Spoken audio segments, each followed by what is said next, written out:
Hello everyone, my name is Ishan Jolly and welcome to this video where I will be comparing the ElectroVoice RE20 to the Shure SM7B in voice acting, commercial reads, audiobook narration, and basically just sort of spoken word.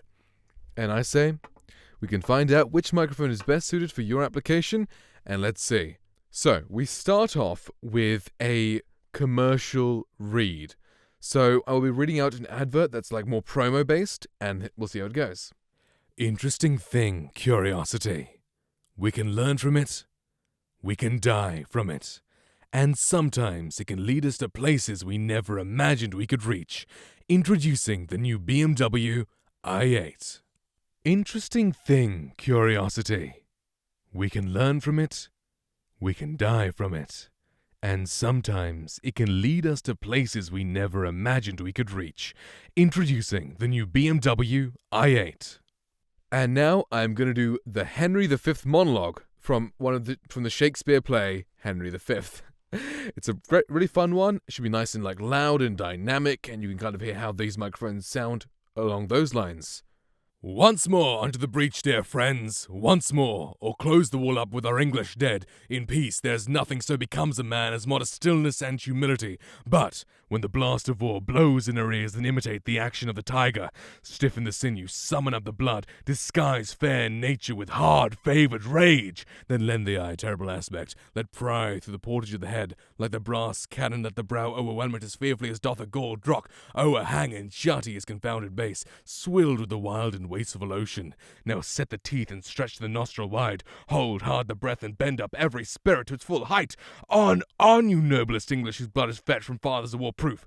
Fathers, like that so many Alexanders, have in these parts from morn till even fought, and sheathed their swords for lack of argument. Dishonour not your mothers, now attest that those whom you call fathers did beget you. Be copy now to men of grosser blood, and teach them how to war. And you, good human, whose limbs were made in England, show us here the mettle of your pasture, let us swear that you are worth your breeding, which I doubt not, for there are none of you so mean and base that hath not noble lust in your eyes. I see you stand there like greyhounds in the slips, straining upon the start. The game's afoot. Follow your spirit in upon this charge. Cry, God for Harry, England, and St. George! And finally, I will be telling a story. So this is like an audiobook, calm, sort of long-form narration. Hey, even live streams really, because live streams, hey, sometimes you're calm and you're talking and telling stories, that sort of stuff. And there we go.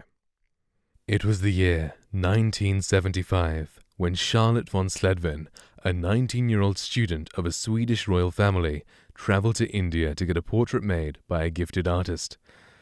The artist was born into a poor Indian family of the lowest caste, also known as the Untouchables. Despite the incredibly difficult circumstances, the artist named Pradyumna Kumar Maharandya had gained an outstanding reputation for being a gifted painter. His reputation led Charlotte to travel all the way to India to get her portrait done. By the time the portrait was finished, the two had fallen in love. Pradyumna was fascinated with Charlotte's beauty. Never before had he seen a more beautiful woman from the Western world. He gave his best to capture all her beauty in the portrait, yet never fully succeeded. Nonetheless, the portrait was magnificent, and Charlotte fell for his simplicity and beautiful character. Because of him, she spontaneously decided to stay longer in India. A couple of days became weeks, and then even months. The two had fallen so deeply in love that they decided to get married according to traditional Indian rituals. Unfortunately, the time came when Charlotte had to leave again in order to complete her studies in London. Thousands of miles separated the two, but their feelings for each other never changed. They stayed in contact through letters, which they exchanged almost weekly.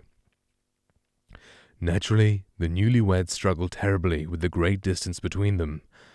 Charlotte offered to buy her husband air tickets, which he refused.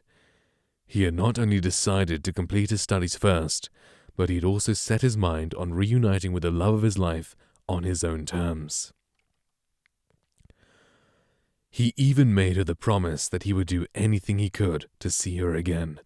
After Pradyumna had finished his studies, he took all his possessions and sold them.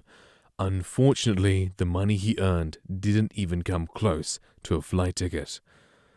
All he could afford was a cheap and used bicycle. Many would have been greatly disappointed. Some would have even given up, but not Pradyumna.